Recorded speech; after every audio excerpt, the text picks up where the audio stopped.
Hey everyone, and welcome back to another Tribe tutorial. Today we're going to talk about board starts. How do I get myself up on a twin tip? We'll catch you in the video.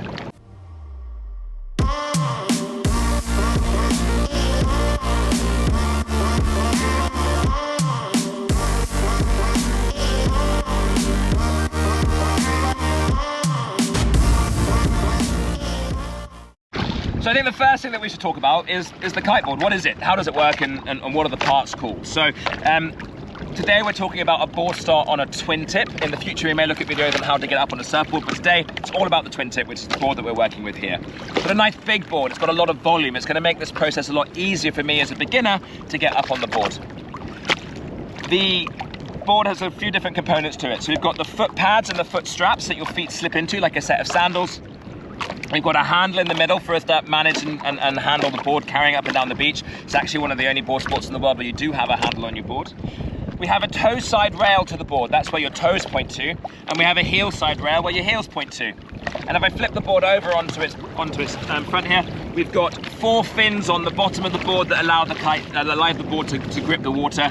But actually one thing to remember at this point is that when the board's cutting through the water, you actually use the rails of the board to cut through the water. But we'll come onto that in a bit more detail later.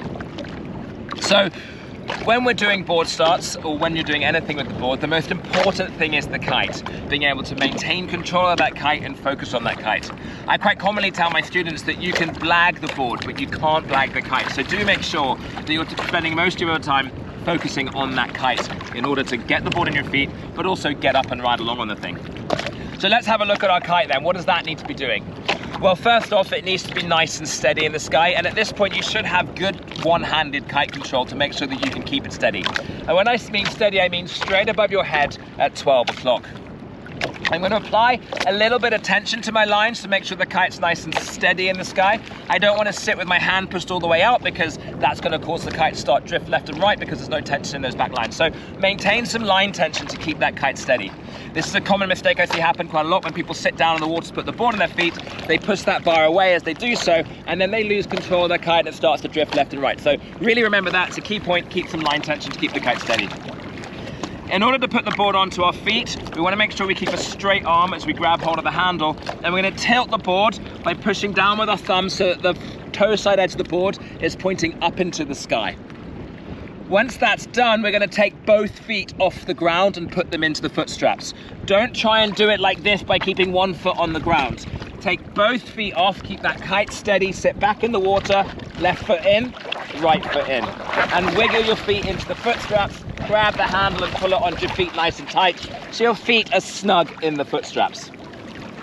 So our body position is really key at this point. We want to make sure we've got our knees nice and bent, we've got our toes pointing up into the sky, and when we look at the kite, the leading edge should be parallel with our shoulders and the toe side edge of the board. And a good key thing to find is that that center strut of the kite is straight between your legs. If you're in this position, you're going to get the exercise to work. But if you're off to one side, maybe over to the right side or to the left side, when you dive the kite, you're not going to have the right form in the water, and therefore less likely to be able to get up onto the board. So do make sure you check that. Again, shoulders parallel with the leading edge, the bar and the toe side edge, and that middle strut between your legs.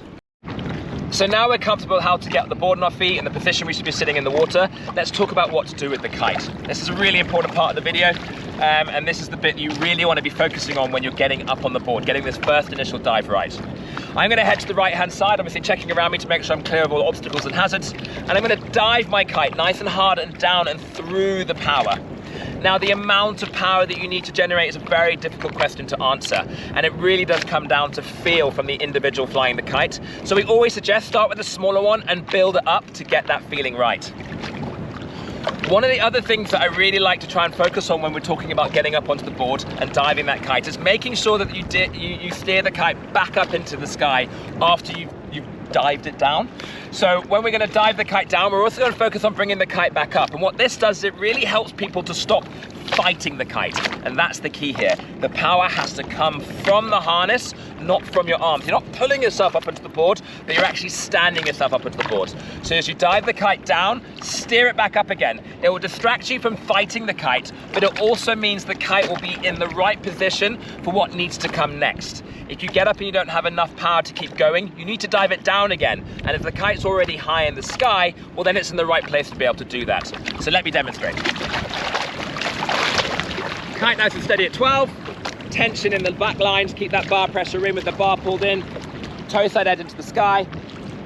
Both feet off the ground and board onto my feet. I'm going to wiggle my toes into the foot straps here and make sure in that right position. That middle strut's between my legs. Everything's nice and parallel. I'm going to pull the bar in for a little bit of power. And if you look at the kite now, you're going to see as I dive the kite down, I steer it back up.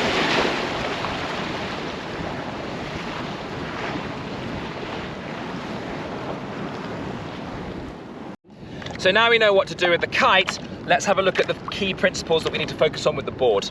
Now, as I've said already in this video, you can blag the board, but you really do need to spend a lot of time focusing on the kite to get it right. But there are at least 2 key principles to focus on that board start.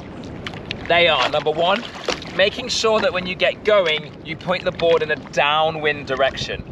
Now, there are numerous ways of doing this, and some people will teach you to straighten one leg and bend another leg, but personally I like to try and keep it simple and focus on what you're doing with your hips.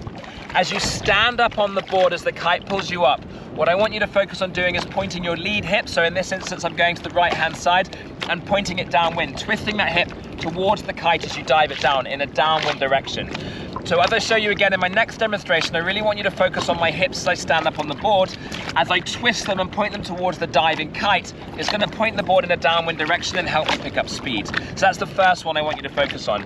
The second one's a little bit difficult for you to review from a video, but let me go through it with you anyway. You want to have more pressure through the back foot. Now, that's not saying all the pressure needs to be through the back foot, and it doesn't also mean that you want to put all your weight over the back foot. Your weight should always be centered on the board.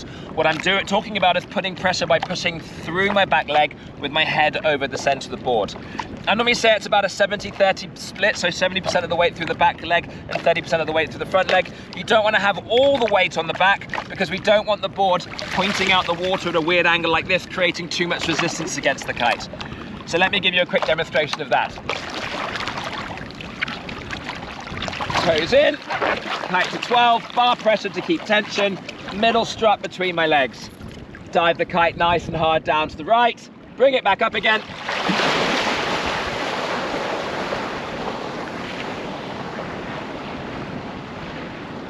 Board on my feet, kite nice and steady, nice and hard down to the right, twist my hips. Alright then, so there's my rendition of how to do a board start. Hopefully that was useful to you.